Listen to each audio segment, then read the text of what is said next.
Randeep analysis ক্লাসে তোমাদের সকলকে জানাই স্বাগত।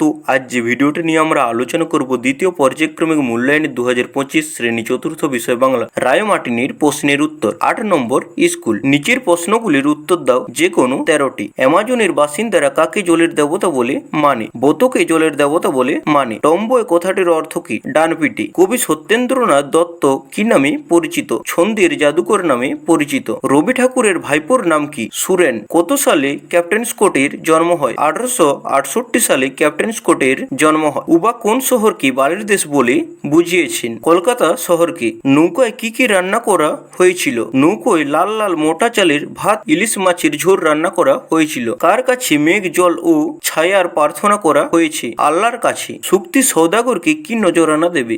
মুক্তিমালা নজরানা দেবে। ইংল্যান্ডের দক্ষিণ মেরু অভিযানের আয়োজন সংস্থার নাম লেখো। Royal geographical society. শম্ভুর দাদু বন থেকে কি কি খুঁজে আনে? গাছগাছলা, ওষুধ, আঠা ও মধু খুঁজে আনে। ফ্যানসা ভাত কি? ফ্যান সমেত ভাতকে ফ্যানসা ভাত বলা হয়। হোসেন মামা কি কি উপহার এনেছিল? এক কাঁধি পাকা কলা ও 2টি কাঁঠাল এনেছিলেন। দক্ষিণ মেরু প্রথম আবিষ্কর্তাকে?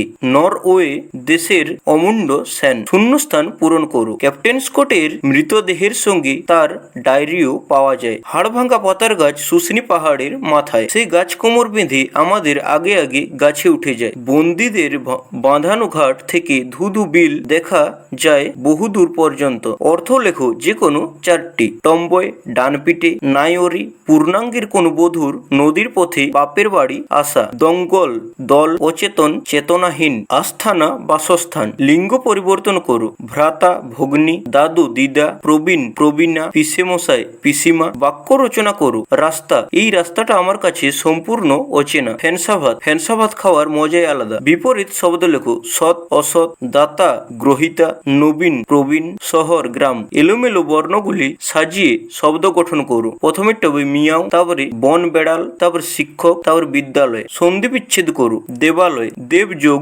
আলয়। শুভেচ্ছা, শুভযোগ ইচ্ছা। নিচের প্রশ্নগুলিতে কোন বচনের ব্যবহার হয়েছে লেখো। গোটা গ্রাম ভেঙে পড়ে আমাদের ঘিরে। গোটা গ্রাম এক বচন, আমাদের বহু বচন। যে যার বাড়ি ফিরে যায় এক বচন। মাঝিরা নাকি নুন বেশি খায় বহু বচন। ছেলেরা মাঠে ফুটবল খেলছে বহু বচন। নিচের বাক্যগুলির মধ্যে থেকে কর্তা, কর্ম ও ক্রিয়াপদগুলি চিহ্নিত করো। আমি ওষুধ বলে দিচ্ছি। আমি কর্তা, ওষুধ কর্ম, বলে দিচ্ছি ক্রিয়া। দাদুকে আমি ভালো করে তুলবো। আমি কর্তা, দাদুকে কর্ম, ভালো করে তুলবো ক্রিয়া। সূর্যি ডুবে গেছে কতক্ষণ? সূর্যি কর্তা, কতক্ষণ কর্ম, ডুবে গেছে ক্রিয়া। তো তোমাদের কাছে একটাই অনুরোধ, ভিডিওটি ভালো লেগে থাকলে লাইক করবে, চ্যানেলে নতুন হয়ে থাকলে চ্যানেলটি সাবস্ক্রাইব করে দেবে। তো দেখা হবে পরের কোন নতুন ভিডিওতে। ততক্ষণ ভালো থাকো, সুস্থ থাকো, মন দিয়ে পড়াশোনা করো।